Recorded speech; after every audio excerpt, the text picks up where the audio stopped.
Well, there has been a kerfuffle in the world of Formula One, and people are crying and screaming and going crazy, and others are loving every second of it.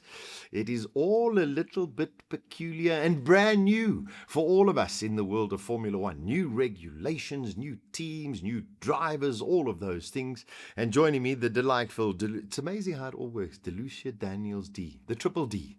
Wonderful to see you, Delucia.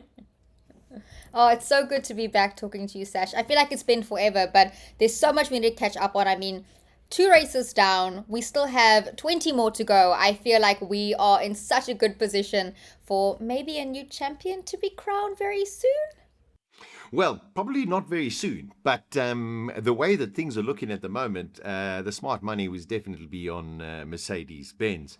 Just so for those who are catching up, just to let you know, because of what is happening in the Middle East, Bahrain and Saudi Arabia have been cancelled. They're not going to be replaced by any races. So in 2 weeks' time, we go to Japan, and then there afterwards, there's going to be this sort of month off where the teams will be able to start working on development. And that's the one thing I want to start on. I think this year is going to be a race of development for all of the teams, in the sense of how they can work with the technical rider that they have, and we'll talk about that at length during the course of this, in terms of how they manage to program, in a way, the deployment of their energy from the 50% electric and 50% ice power unit. I find this whole thing so fascinating because, on one hand, I think as a fan, you appreciate racing a bit more because we do have a lot of action on track. I mean, if yesterday's fight between Hamilton and Leclerc was anything to go by, it was a really exciting race. But on the other hand, you have to feel for the drivers and the teams because, with the electrical components, if you look at McLaren, for example, not even starting the race because you have electrical issues linked to your power unit, both distinctly different, but at the same time, you don't know exactly what they are. It makes it a little bit more complex in order to fix those issues. That's the one problem I have. The other problem I have is I think there's a reason why a lot of the drivers are calling it Mario Kart racing, why they are saying it's artificial, why they're saying it's fake, because you cannot go full throttle. We see that a lot in the last two races in the sprint as well, where back in the day, if you're a Formula One purist, you looked forward to seeing who was the fastest, and by that you would be able to tell through skill who was going to be the champion. Now it's a little bit different because now you're having to play a more tactical, strategic game of trying to figure out when to harvest the power, when to deploy your battery, and then at the same time, when are we going to use the boost or overtake modes. There's a lot that goes through a Formula One driver's head at the moment, which makes it a little bit more complicated. And I think with all of this happening, if you look at how we're going to develop the cars, I mean, Mercedes right now does have an advantage over everybody else until June. I think that there is a lot of room for improvement, but again, we're only in year one of these new regulations. And like any other change that's going to happen, we are going to see little tweaks here and there, but I think a lot of it's going to come down to the fact that there are some things that need to change. What will those changes be? We won't know exactly yet, but I think that the development of all these cars, Red Bull has so much that they can improve on. I mean, the fact that Haas is ahead of them in the Constructors' Championship right now is crazy. And I also think that someone like McLaren, they've got a lot to improve on, but it also makes it quite interesting to see who is going to win at the end of the day and who isn't. You bring up some very, very interesting, debatable points over there, which I agree with some and I disagree wholeheartedly with others. We know that since the beginning of any type of motor racing, there's always been a time where you have to conserve, whether it's your tires, whether you are running out of fuel. Back in the 80s or whatever, fuel was a big, big issue. And as we've progressed, of course, tire technology, how do the tires grain, all of that kind of stuff. And I agree with you. There was some fantastic racing yesterday between Leclerc and Hamilton and Russell, and towards the back of the field, there was some fantastic racing that was going on. But all of that racing took place in the corners. Of course, when they went down the straight, eventually, if you've run out of enough your battery power and the person behind had a little bit more power, whatever, the overtake is the overtake. There's nothing you can do about it. And this is a problem that I think that the FIA and Formula One need to address. Now, I'm not an engineer when it comes to understanding how they can reduce the kilojoules or increase the kilojoules that are needed. But something has got to happen. You cannot have a car going at 350 kilometers an hour or 320 kilometers an hour.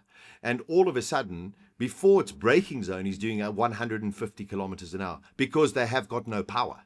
I mean, that is just ludicrous. And I mean, I've seen graphics where the FIA have tried to con us into showing us that the car's going at the same pace. And I can tell you for a fact, I have a very good friend of mine who has gone to the Melbourne Grand Prix for the last 10 years, has sat at exactly the same place for the last 10 years. And he sent me a message after first free practice on Friday 2 weeks ago. And he said, Sasha, I actually cannot believe it. These cars are coming screaming down. And then all of a sudden, it's as though they are looking for a parking space because they have absolutely no power. He said it was heartbreaking for him to hear that. So from a spectacle point of view, and Delucia, you know my opinion when it comes to Drive to Survive. I don't subscribe to it. I don't believe in it. I think it is a whole bunch of television, okay? And this all of a sudden is people going, oh, this is so exciting. So for Mercedes, of course, it's wonderful. It's wonderful for Mercedes at the moment. But if it was Ferrari who was winning, Toto Wolff wouldn't be as happy as he is right now.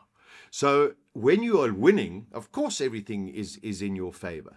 But from a driver's point of view, this is not pure racing. And the FIA have got this opportunity to now sit and work out that they reduce the kilojoules on the electric battery, or they give more power somewhere along the line, that we don't have this 314 to 150 kilometer drop without the cars even braking.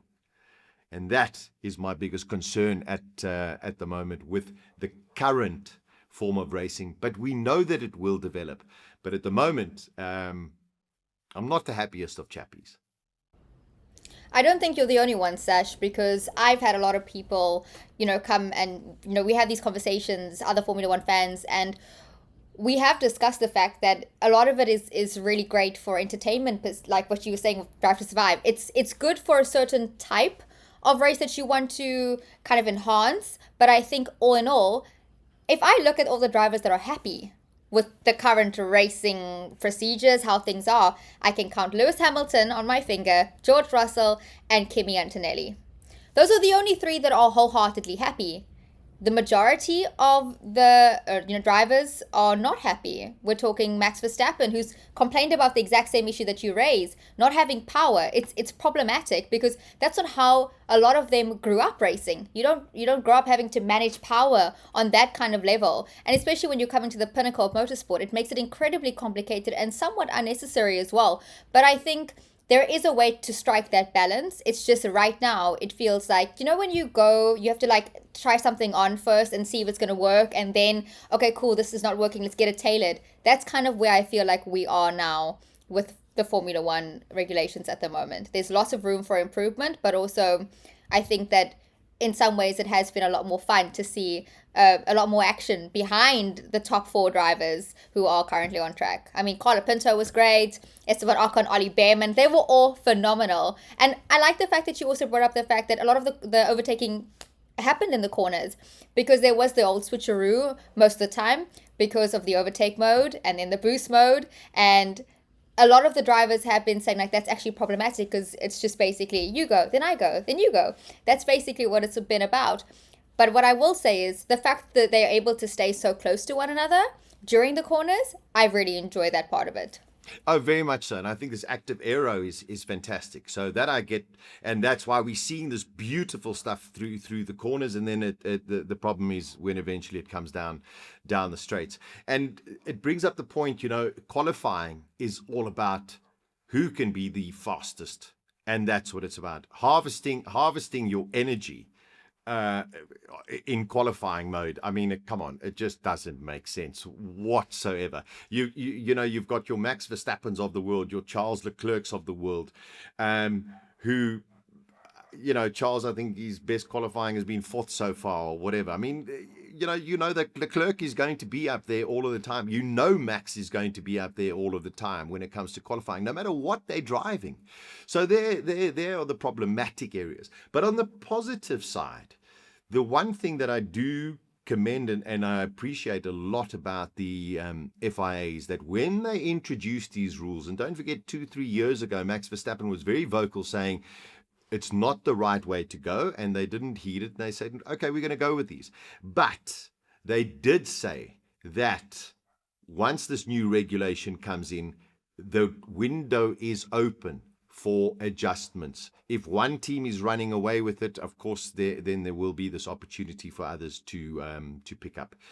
Let's just talk a little bit about Mercedes and this compression ratio story, because this has been brewing for quite a lot of time. And for those who don't understand, the compression ratio that the FIA and Formula One were given to all of the teams was at 16-1. Now, the higher your compression ratio, of course, the more power you will generate. There is rumor, and one can only say that one has to believe that it is quite factual, that the Mercedes, in hotter temperatures, hotter conditions, in terms of what their engine temperature is, can escalate up to 18-1 in terms of the compression. This is going to be checked, etc., but only in June. And if it is found to be so, they will be told to tone it down. The regulation says that under cool temperatures, it must be at 16-1. Mercedes found a wonderful loophole, clearly somewhere along the line. And maybe they are at 18-1. We don't really know. So that's the Mercedes story. We let them go. They have a rocket ship underneath them, and it's a fantastically designed and brilliant car. Ferrari, on the other hand, have this brilliant innovation where they've gone for a smaller turbo, okay, which allows it to spool up much quicker. And it was something that also a year ago, Fred Vasseur warned everybody and said, guys, off the start line, it's going to get very, very complicated. Okay, so Ferrari went and said, no, we'll make a smaller turbo so we can spool it up quicker, which means that we can get off the line quicker.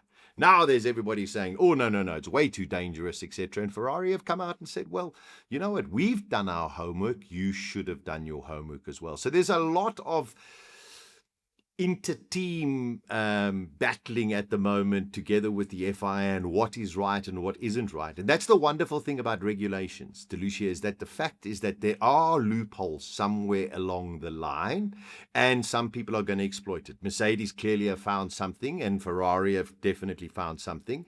For the rest of the teams now, they're all going, okay, hold on a second, let's play a little bit of catch up. And I feel for teams like McLaren. I mean, a disastrous weekend for them. Williams, clearly there's some issues there. And of course, Alpine, who actually have come out of the blocks in a fantastic way. And I felt desperate for Colapinto. Had he not been tagged by Ocon, I think it would have been right behind Gasly. But I was so chuffed to see Colapinto getting the points, which is something that he needed. And Alpine, all of a sudden, having a slightly better car than McLaren. Do you know what? That for me blew my mind. And then I saw Briatore hug Colapinto and I thought, which one is more odd here? The fact that he finally got a hug in recognition, or the fact that they are faster than the McLarens? It's mind-blowing to me, because I think the smartest move Alpine did was get Mercedes power units and engines for this year. It was an incredibly good move. And I think that knowing how good Gasly's been, I mean, he scored in the sprint. This weekend he scored in the race, and again last weekend in Australia. It's such a good run of points. And I mean, the last time they did a double points for Alpine was all the way back in 2024 with Gasly and Ocon. So it's been a while since they've been able to just get some momentum behind them. And for once, they're not in the back of the grid, Sash. We're seeing them contending with the likes of Haas and, Liam Lawson, who had a fantastic race. He was my unsung hero of this weekend, because no one spoke about how well Liam Lawson did. I mean, the fact that he came up from P14 up to 7th and did that in the sprint and in the race as well was phenomenal. But I think that with Alpine particularly, Colapinto for me has again, you need to give these drivers a bit of teething phase. The same with Kimi Antonelli. We saw him crash quite a bit last year. Monza, for example, was horrendous. There were so many naysayers who said, no, don't put Kimi in the car. Get rid of Colapinto. Put Paul Aaron in. Try someone new. Sometimes you just need to let everything relax and let it work them out. Okay, so the regulations are up for debate. People will love them, people will hate them. Somewhere along the line, there's going to find a middle ground. Everyone is going to find the right pace. Somewhere along the line, they're going to work this out. So let's leave that, because we could talk hours and hours and hours and just on what they should do and what they shouldn't do. The Formula One teams, the drivers, and I'm sure the FIA and Formula One management are all sitting right now and sitting and going, okay, how can we make this? And specifically when it comes to this harvesting, and specifically when it comes to qualifying, let's make these cars as fast as possible.